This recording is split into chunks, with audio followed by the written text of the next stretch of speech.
Welcome to DesignCast. Jason Reagan will guide you through the MYP design course like a pro. Stay tuned. Hey, welcome back to another edition of DesignCast, and I am absolutely elated to have a longtime friend of mine and podcasting expert, Jodey Smith, with me. And so, Jodey, thanks so much for being here. Oh, thanks. I'm glad you said my name because when you said a longtime friend and podcasting expert, I wasn't sure you were talking about me. So great Yes, to be here. I'm talking about which one was hard to believe, the longtime friend or the podcast expert? Both were equally a little bit hard. of both. Yeah, a little bit of both had you worried. Nice. Okay. All right. Cool, man. So listen, Jodey. Obviously, a lot of my listeners won't know who you are. They should. If they don't, they should. But can you tell them a little bit about yourself?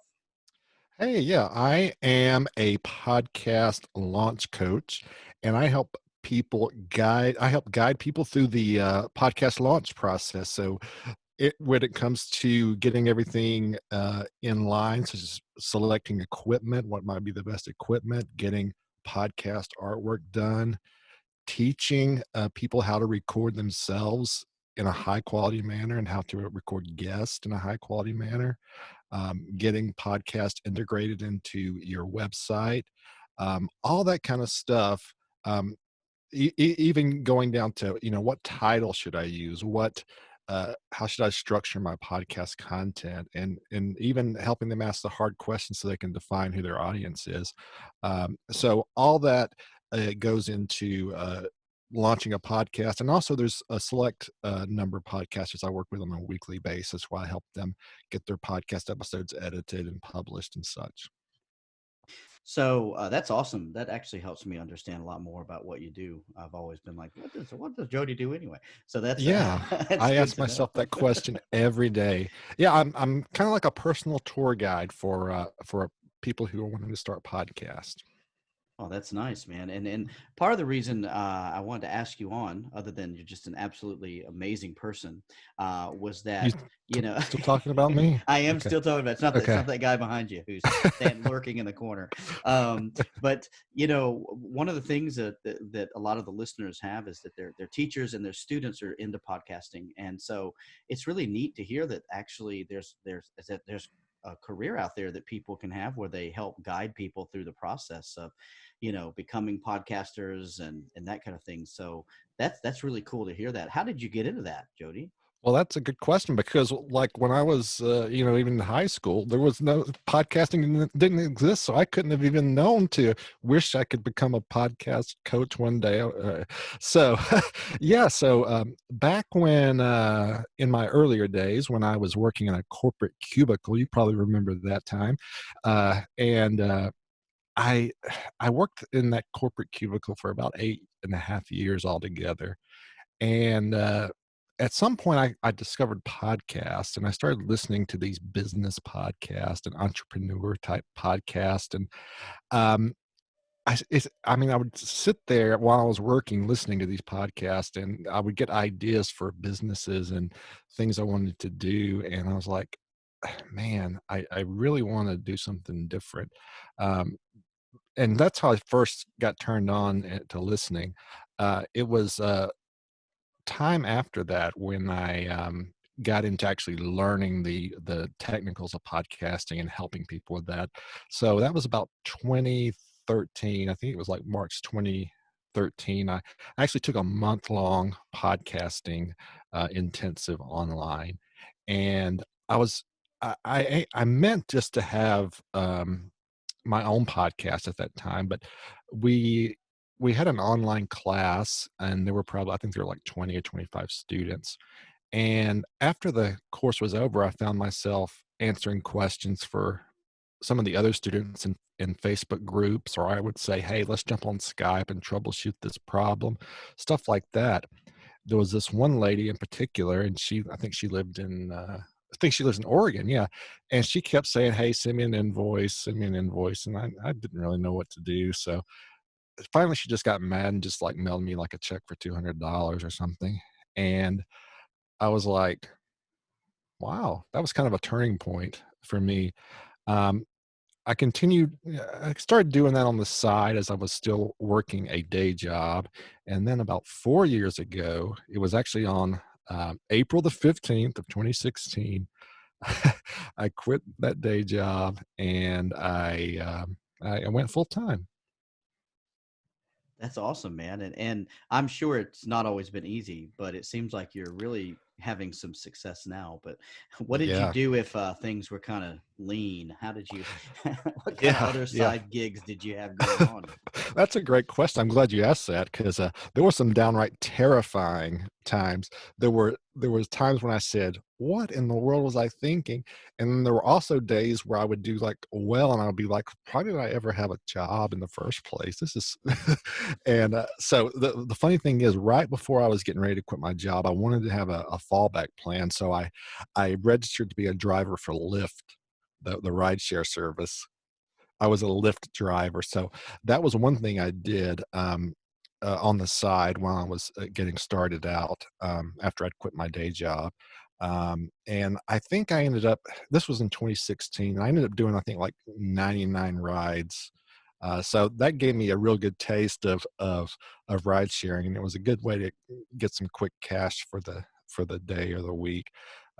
So it was fun and it was some interesting experience, but I didn't really want to do that full time.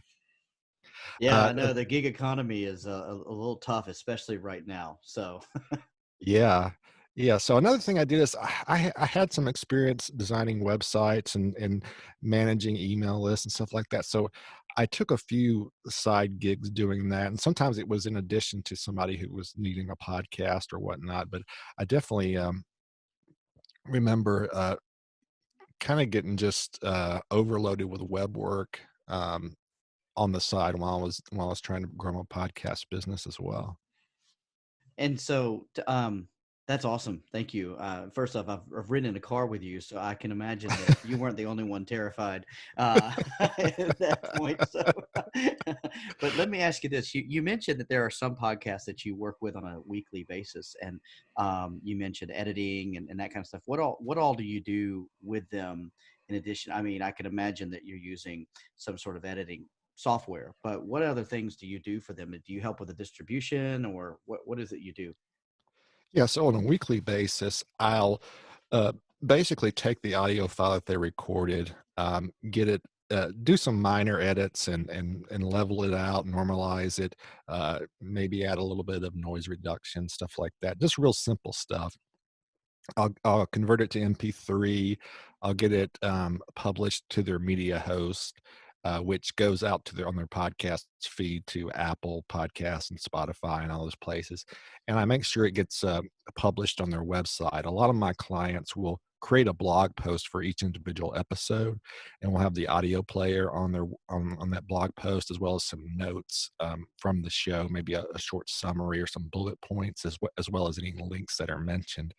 I when I was first starting off in podcast business, I thought I was gonna do a lot more editing, and I actually did a lot of editing, and I found it wasn't my favorite part.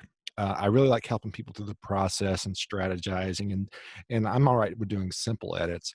When it comes to the more complex edits, I've partnered with a buddy of mine, and his team concentrates purely on podcast editing, and so they have a great team of editors and also writers that will write summaries of the episodes and create blog posts out of them. Oh, wow, that's cool. So at the moment, I'm a one-man show. I do all that myself. So that's Yeah, why it yeah. takes a long time to get a post out, man, an Hey, episode. I understand. Yeah, and it's funny you bring that up because I was at the a podcast awards ceremony a couple of years ago, and it's really interesting to see the different podcasters because you'll have one guy that won an award. He's a total one man show, and then you'll have another podcast that wins an award, and they're like, I want to thank my 5 producers and 10 writers and 2 interns and all this. So it really has made a level playing field in many respects.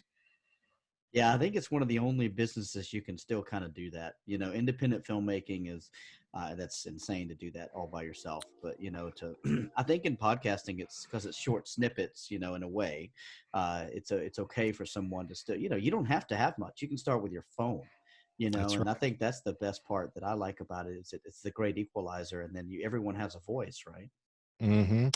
Yeah, that's the really cool thing is especially nowadays, it's really the barrier to entry is low, so it's really easy for yourself to sound great. Yeah, you're able to connect with people across the world who you might not have otherwise had a chance to have a conversation with. And just recording has become so much easier. So it makes it to where a one man show can produce a quality show. You're absolutely right. And we were just talking about that before we started about how even just a few months ago, to record, through a call like this, because I mean, you're on the East Coast in the US and I'm on the West Coast in Korea. And, we're we're able to have this conversation, and then you have a video file and an audio file, and it's free. It's just cost us our time, and which even until just a few months ago, that was not possible. So there are some good things that are coming out of this whole COVID-19 thing, but I don't want to get into all that right now. I So hear you. listen, Jody, let me ask you this. So in your coaching model, how do people find you? How does that whole process work? So I found that the majority of people find me through referrals, through other people that I've helped.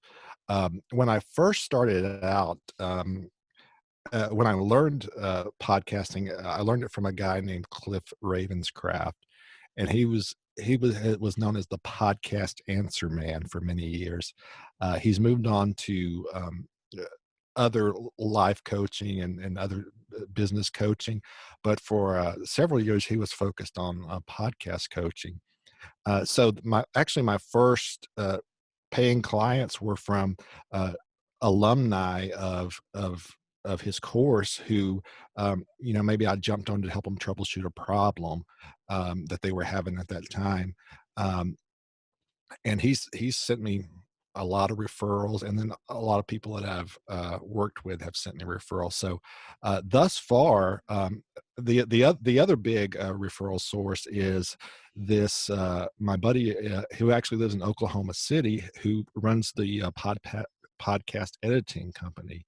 He found that he had a lot of people coming to him who needed to start a podcast, so he let me work with those people to get them up and running, and then they would take over the week to week editing. So he's been a big referral source for me, and we were able to help each other out and make it a mutually beneficial relationship.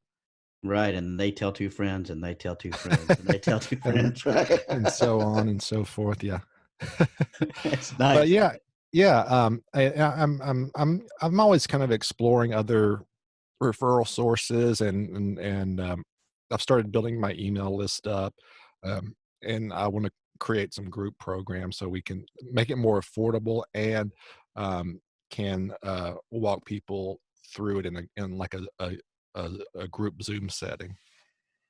Yeah, I'm finding that these Google Meet and which you just announced that they're giving all their stuff away for free, like Zoom does, indefinitely to anyone who wants to use it. Not that they pay me for this website, but anyway, for this podcast, But yeah, I mean, like I'm finding that I'm actually reconnecting with people and doing a lot more work online, talking to people people more accessible during this time because they're not out gallivanting such as yourself to the Bahamas or to the Cayman Islands, and so it sounds like that's great that you have that connection that's able to kind of create a pipeline of a workflow into you getting some business and then them getting some business, and that's awesome. I love to hear that, man. Well, thank you, thank you. I've been very thankful for the people I've gotten to work with. I've gotten to work with people I wouldn't have dreamed of because funny story is when I was back in my corporate job, I was working. I would listen to this one podcast, and it's called the 48 Days Radio Show, and it's by a guy named Dan Miller who wrote a book called 48 Days to the Work You Love. And about 3 years ago, um, I was brought on to help him basically post produce his podcast. So he sends me the file. I make sure it gets uploaded. So the one of the very first podcasts I listened to back in my cubicle, I'm now able to help with, help it just get published every week. And so that's a really cool uh, um, thing that's happened along with a lot of others, just because of some really cool people I've met through podcasting. Yeah, I remember you talking to me about that book and all these other things way back. I mean, Yeah. way back in the day, right? And so Uh-huh. I think that's really cool that you're now able to work with him and and to be part of that experience. Because I think what's nice about this is that when you interview people, especially folks who you admire or that you find that are kind of like you're fanboying out over them just a little bit, they're people too, and they get nervous about how things sound too. I mean, I've even heard a story once where Oprah Winfrey came off stage after giving a commencement speech, and she turned to someone. She said, "How did I do?" And here's someone who is, known to be a great communicator. Even folks still worry about, there's still a self-confidence thing there, for however long. So, that's awesome to hear that you were able to do that. And so I want to ask you a couple of kind of detail-oriented questions, like kind of nitty-gritty sort of things, and All then right. if that's okay with you. And so, for example, one of the big questions I get, because people do ask me about podcasting as well, and I'm like, oh, I'm just a freak with a microphone, man. And so, so do you recommend that, for example, my podcast, for example, should I have a different um, Twitter handle for that, and an Instagram page, a Facebook page, that kind of thing? Should it be separate, or should it be part of your kind of overall package? What's probably the best that you've seen model wise? In most cases, I find that it's best just to use your existing social media, um, your existing Twitter handle, your existing Instagram, unless you want to keep it like super private, your personal stuff super private. Um, I found when you end up creating specific accounts, social media accounts for your show, then it kind of gets unmanageable at some point. So uh, I have seen some instances where it works and makes sense, but I would say the majority of the time, I would recommend just using your existing social media platform or accounts. That's great advice, because I've seen it done both ways, and you're right. Sometimes it's an epic failure, and sometimes it's an absolute overwhelming success. And you're right. I mean, I think the only time that would make sense is if you had multiple hosts who could kind of handle, the handle themselves, handle the handle. So, but who could organize the handle as a group, and post as a group. That's a different kind of thing, I think. But you're right. Yeah, if you're doing a one-man show, it's probably best to keep it as manageable as possible. So how often should I be posting podcasts? Well, I think the most effective schedule is to do it once weekly, because when things are normal, people have their routines, they have their commutes, they have their going for a walk or exercising at the gym. And so if they make you a part of their weekly routine, and they always know when to expect it, then people will be more likely to listen in many cases. Although I have seen many cases where it's not every week that have done fine. Like one case is hardcore history. They're very sporadic, and they're like 3-hour episodes and such. And I've also seen there's also some series like that'll drop a whole season at once, kind of like Netflix does, but in the podcast audio space.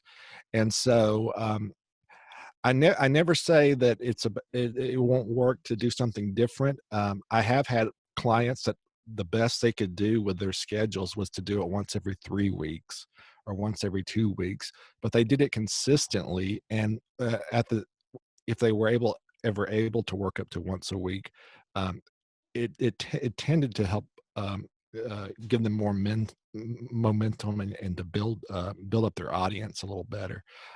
So most effective recommendation is once a week, but there are exceptions and plenty of them.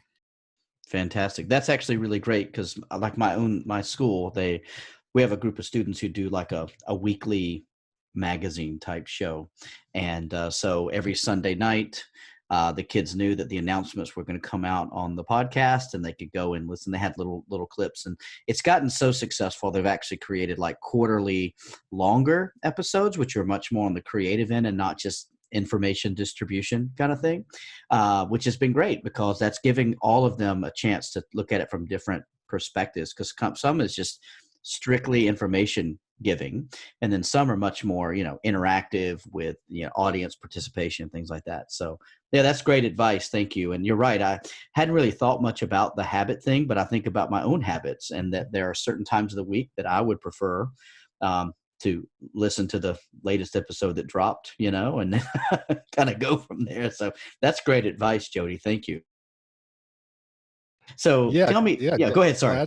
Glad to share. And as you've seen, there's podcasts that go from daily. Some of them do daily. Some of them do 3 times a week. Well, there's no rules in podcasting. So that's a great thing to know just going into it. Yeah, that's awesome. Thank you so much. And so just kind of shifting gears a little bit right now, what are you really excited about in the world of podcasting at the moment? Are there any things that are new and exciting, or what's going on? What are you getting really pumped up about? Well, from an equipment perspective, there's one piece of equipment that I've been really excited about over the past, I'd say, year and a half, and that is the RODECaster Pro. And it is what podcasters have wanted and needed for several years. And Rode microphones actually created this console where you can actually it's a digital recorder, it's a mixing board, it's a USB interface, all in one. And it just solves so many problems. I was able to change like five pieces of equipment, replace 5 pieces of equipment with a RODECaster Pro. That's awesome. And so how do folks get their hands on a RODECaster Pro? Because a lot of my listeners are actually from around the world. And so I don't know how easily accessible that would be, but do you know like who sells those kinds of things? Well, actually, I don't think you even knew this, but I've actually got a relationship with an authorized dealer. So if you want to learn, here comes my dog. Okay, he's going outside. If you want to contact me about a RODECaster, you can go to my website, jodeysmith.com/RODECaster. That's RODECaster. Okay. Also on Facebook, I have a Facebook group. We've got about 500 people in it. It's a RODECaster Pro discussion group. And if you just go and ask to be a member, you can come in there, and it's for people who are considering purchasing or who already own one to ask questions and such. So that's a hardware or equipment thing that I'm really excited about. The other things I'm excited about are I'm just seeing so many creative ways that people are using podcasting. It seems like every week I see some sort of creative way that people are using a podcast or a new idea for a show. And it's just, I've gotten to meet so many people and it's just exciting to see the creativity coming out. Yeah, I once read right when this whole COVID things came out, I once read something online that said, now is not the time to start a new podcast. And I think what the whole point of that, I didn't even read the article because I thought, that's fluff. But the reason I didn't read it was I thought, I know what they're going to say. And that is because once everything kind of goes back to normal, you're not going to be able to maintain the momentum. In most cases, people I have so much time. And then all of a sudden there's a 2-hour commute to work, and there's there's office politics and all those things. And so I thought that was interesting. But yeah, there's been a lot of really good content that people created, and a lot of really famous people who you wouldn't normally think you'd have access to are creating some really cool stuff, which is great, because then they're in quarantine too, a lot of them, or they're locked down in a way too. So that's kind of interesting that you brought that up, but that's awesome. So Jodey, who do you who do you look for inspiration? Who do you follow, or who do you keep tabs with, and that kind of thing, on the interwebs? Yeah, so my podcasting mentor, Cliff Ravenscraft, is one podcast that I really dig listening to.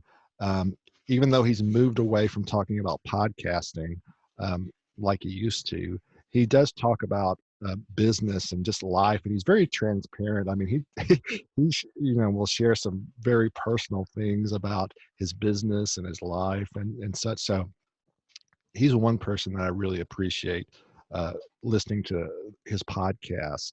Another one, and it's my favorite podcast, is the 48 Days podcast. He's always he's taking questions from listeners every week. He takes questions from listeners, and it's people that are either looking for a job that fits them or looking to start a business that fits them, and to see the creativity of business ideas and creative solutions to problems, and it's always been exciting to me to um, it just starts sparking ideas for what can I do that's different. Yeah, that's awesome. So I have to ask you, since you're doing the post production for that, do you post produce it and then do you listen to the episode later, or do you just listen to it when you're editing it and post producing it, or what do you end up doing, man? Yeah, I feel like I'm getting a special preview beforehand. So normally I'll when I'm producing it, I'll give it a quick listen, skim through it, and then I'll usually wait until it's actually published to go and just listen to the whole thing at regular speed. At regular speed. All right. Not at super warp speed, ludicrous speed.